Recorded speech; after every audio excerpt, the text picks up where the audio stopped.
Hello again, everyone. We are Gaming by Gaslight, and welcome to another Starbound mod showcase. We've got a couple more quality of lifestyle mods to show off today, so let us jump right on in, shall we? First of all, you'll notice we have a very dapper crew with some very dapper hats. This is Earth's Finest, which last time we looked at Formidable Crew, which helped buff crew members a little. And Earth's Finest is a mod that does something similar, but also takes it a step further. Not only does it make your crew members a little bit more powerful, so that they actually feel like they're helping out, but it also enhances their roles a little bit. It, like our...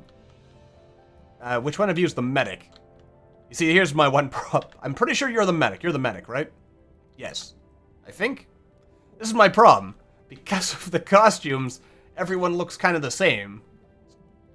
Actually, the one guy with the black boiler, he's our outlaw. So outlaws become more like snipers.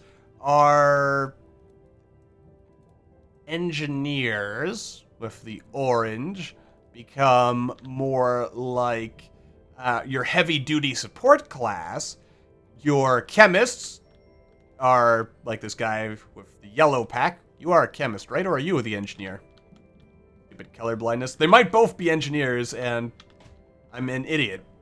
It's entirely possible, or just blind, because I do have sort of partial color blindness. We'll properly check that out in a second, but first of all, another mod to take a quick look at before we get back to the finer details of our fine crew here is Pay Up Valuables, which I believe I mentioned in a previous mod spotlight, the Pay Up Rent mod, which the two mods are incompatible with each other, by the way, so don't try running both at the same time. This cultist never, ever pays rent. I don't get what's going on there. But anyway, what Pay Up Valuables does is, in addition to making your colonists much more likely to pay you straight pixels instead of just giving you garbage throwing weapons or salves or something, even when you're, you know, in endgame armor and stuff, and a salve is absolutely useless to you. Stop closing the door, Dashital.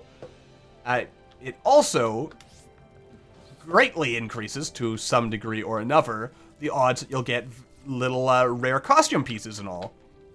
The kind of items, I believe, that they would regularly give you as quest rewards anyway, so... And they also give you better weapons. More or less. I think we're probably on a tier 6 or 7 planet, I think, so this seems like about the right caliber of weapon. It's a very useful mod. I personally like it even more than Pay Up Rent, because occasionally you do like getting fancy extra items from your colonists when they're paying rent, so getting this is very nice. Additionally, you'll probably notice that I have a light source on me, and you might be thinking to yourself, Gaslight, seems like you finally got yourself a light augment. Well, yes I did, but that's not all. Our next mod here, in addition to the lovely, as you can see here, first of all, we don't actually have a light augment in our augments or regular EPP augment slot. We have a health upgrade. Where is this light augment, you may be asking? Well, it's right over here. This mod, basically, it does exactly what it says on the tin, and it's armor augments. Augmented armor. Something like that. Proper name will be in the link description, or in the video description below, as always. But yeah, basically, it gives you, effectively, 3 more augment slots, which I don't think is that overpowered, because there is more than 4 types of augments, so basically, it just gives you a bit of freedom to have a couple extra augments. In particular, that swimming one is really useful, which I should probably demonstrate right at this very moment.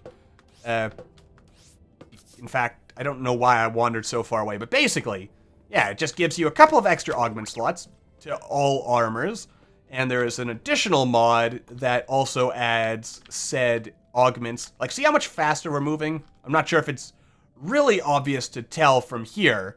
I mean, that makes it much more obvious, doesn't it? Like, just how fast we're moving into the water? Yeah. It is a really, really useful thing for trying to get around. I've got to say, I think it's almost too fast. Though maybe the mobility augment in combination with the swimming augment is what's leading to that just ridiculous fast ascension speed, which is not always what you want.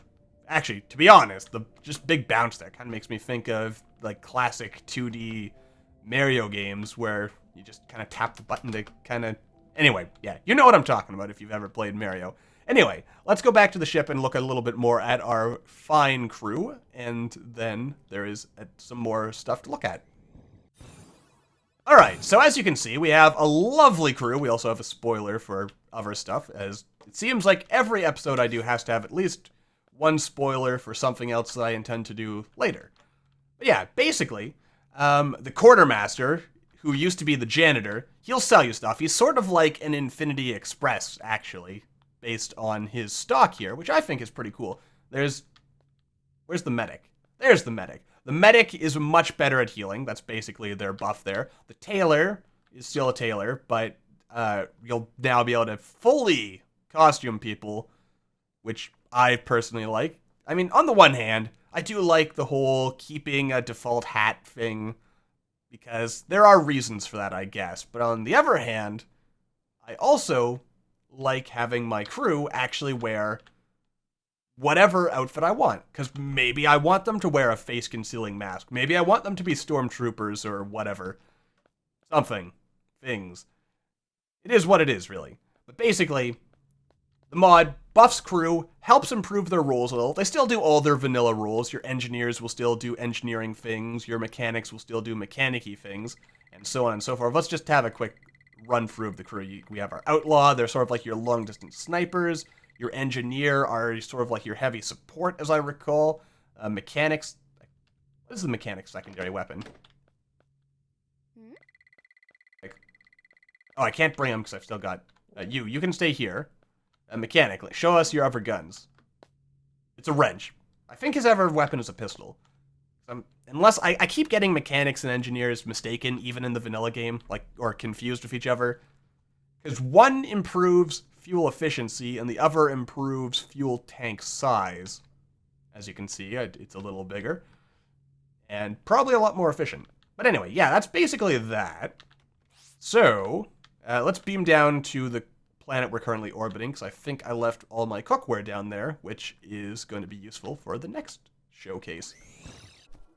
Yes, I left them on the roof of this hastily constructed building so I could have got a Novakid tenant. Incidentally, before I move on, just a quick note that may be of interest. Apparently, if you go into the nightly build of the game now, you can actually find some stuff that, actually right there, that shows that they're somewhat more effective at their killing and fighting and stuff. But anyway, if you go into the nightly build, there is going to be finally, in, I guess, the next big stable update, there's going to be some fancy new Novakid stuff, which I, for one, look forward to. But anyway, what we're looking at right now is another little mod that also, it also adds to farming, by the way. Just, we're not going to be showing that in this episode, but I just want you to be aware of that, is that there is some farming. Thank you. This is JJCM's farming mod, and basically what it does is it adds stuff like broccoli to the game. Just some extra little things. Also, I believe I have a couple other mods that also add food items, and I probably should have made sure I knew which ones were which before I did it, but I remember him specifically mentioning that it added other things like eggs and stuff, and more useful things for stuff like current corn. I'm pretty sure this automato stew is one of the default things. You're kind of starting to annoy me now, sir. It also adds delicious new items like cornbread. I do love me some good cornbread. Seriously, if you haven't had cornbread, it's good stuff. You should try it sometime. But anyway, yeah, add some delicious things. You have some delicious cooked broccoli. You can have broccoli with cheese. I'm not a fan of broccoli myself, but, you know, it's good stuff. You should try it. Pretty sure this current popped corn is also there, because there's not really much with current corn and a couple of these other items. So what this mod, what JJCM's farming mod looks to do, is to add some more cooking recipes, a few more farming crops, just add a little bit more variety to make that part of the game a little bit more interesting, which I, for one, I quite enjoy that. It also works a little bit like perennial crops in that it helps make certain crops like wheat, for example, bone trophy. Don't get distracted. Yeah, makes crops like wheat Not necessarily so you pick it and then it just goes away. It sort of just reverts back to its ungrown state and then will grow back up again without having to actually replant it, which is a really... Any mod that adds functionality like that is really useful. And incidentally, this mod doesn't seem to conflict with perennial crops, which I believe I actually have running at the same time, so just a useful little note there is that a lot of these mods, all these mods really, they seem to play very, very nicely with each other, which is really, really useful. Mostly because they're all little quality of life things, like I said, and having them play nicely means that you get a lot of extra quality of life stuff. Anyway, that's just a quick little look. There is much more to explore with these, but this is just a quick look, just in case you haven't heard of these mods, to let you know to take a look, give them a try. And with that said, that's going to wrap up this particular spotlight, just a bunch of little things. Next time, though, we're going to be looking at some bigger things, and yeah, that basically adds some fairly dramatic new changes to the game. But that'll have to wait for another time, so for now, thank you all for watching, I hope you all enjoyed, and I will see you all in the next video.